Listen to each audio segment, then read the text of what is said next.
Right. Okay, thank you. Let's move on to housing, which is the chamber's number one top economic priority. And I know you've both spoken about it being a priority for you too.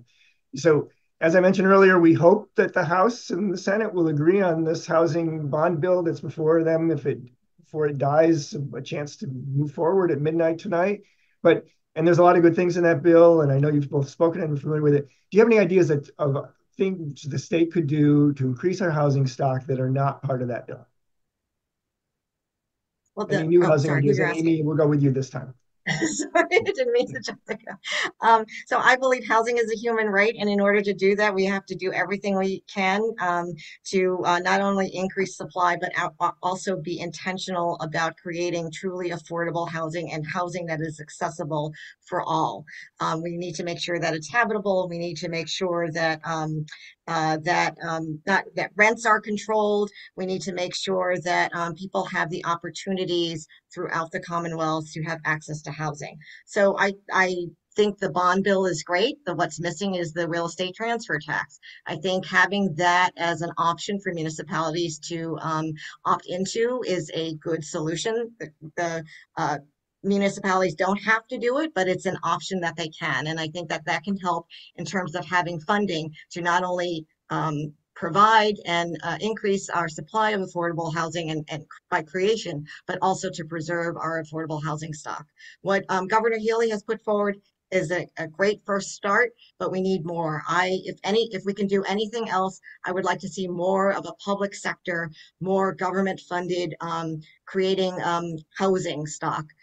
Which I was a proponent of when I was on the city council. I was hoping that the Affordable Housing Trust Fund could help jumpstart that so that the city could go and purchase and acquire properties and bring those into their housing inventory.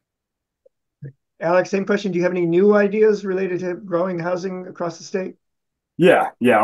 We'll talk new ideas. So I think there's a couple of things there, right? So Councilor Sanjoa did talk about transfer fees. I know that's something that we've talked about in the past. Something that I was disappointed, especially it's in our state Democratic platform. It's something that the governor proposed, and the House and Senate stripped it out. Not a great look in my eyes, and I also saw it as the perfect time really to implement it with the recent settlement that we had with the National Realtors Association dropping the standard commission.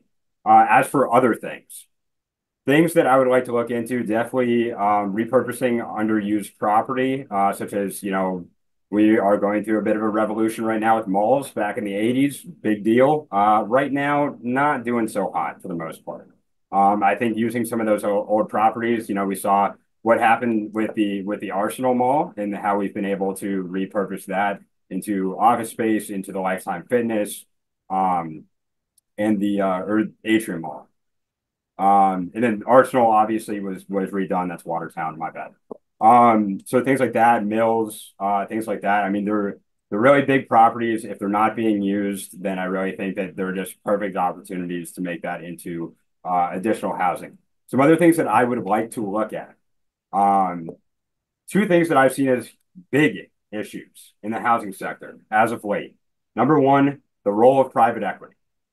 We've seen BlackRock become like the biggest landlord in the country, and they haven't been a very good one.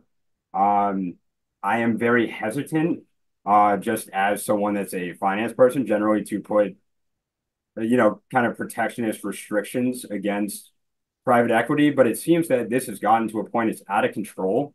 They are buying up all of our housing and are basically exploiting people and jacking up rents and not providing maintenance. It's a big issue. It's something that I would like to look at further.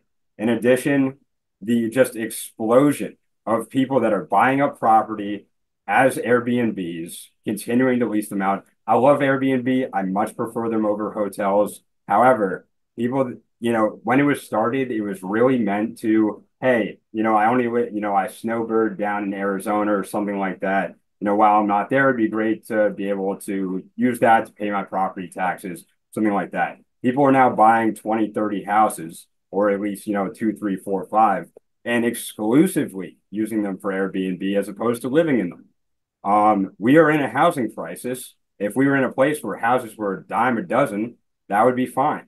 However, it's very clear that this has become an issue, and I would like to look into Okay. So Amy, I'll let you follow up on that in a minute, but I do want to ask Alex one thing. So Amy said she would support giving communities rent control, allowing rent control, communities who adopt rent control. Do you like that? Do you favor that idea? it.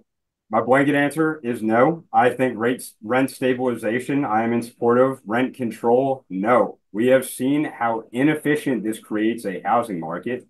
If you look at places like New York, people that should be downsizing do not because of rent control. It just creates inefficient markets. There's been plenty of studies that have shown it. I think that it's a short term. It's really looking at something as a patch as opposed to replacing the pipe.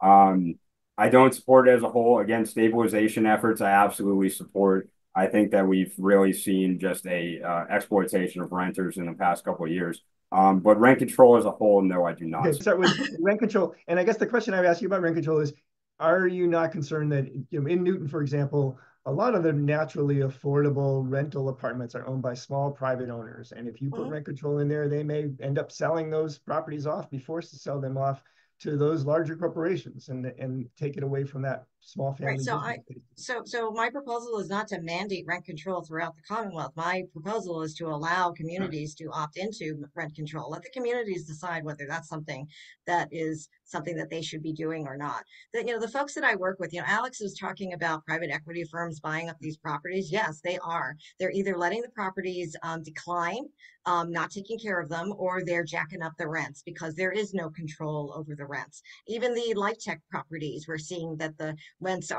people that are living in these so-called affordable housing developments are seeing their rents go up because it's based on area median income. So a lot of the folks that are living in there will see that their housing cost burden. They're paying more than 30% to rent to housing.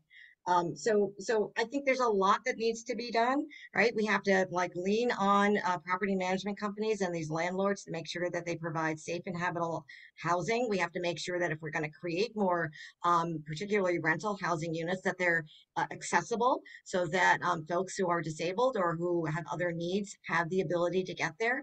I think we need to be intentional about creating more truly affordable housing. We're seeing the issue with the right to shelter, right? And we're seeing that a lot of folks who are being forced out of their homes or even new arrivals to our state not having any type of temporary shelter or even housing to move into once the temporary nature of their issue has been resolved, right? So if we don't solve that problem, which is a nationwide problem, we're going to have an even bigger crisis on our hands. So again, I go back to government needs to intervene. This is a huge problem throughout the nation as well as the state, and we need federal dollars and we need state dollars to go and invest in building and acquiring property so that we can go and create the housing that we need at all levels, but particularly affordable, um, truly affordable housing. So let me ask you this.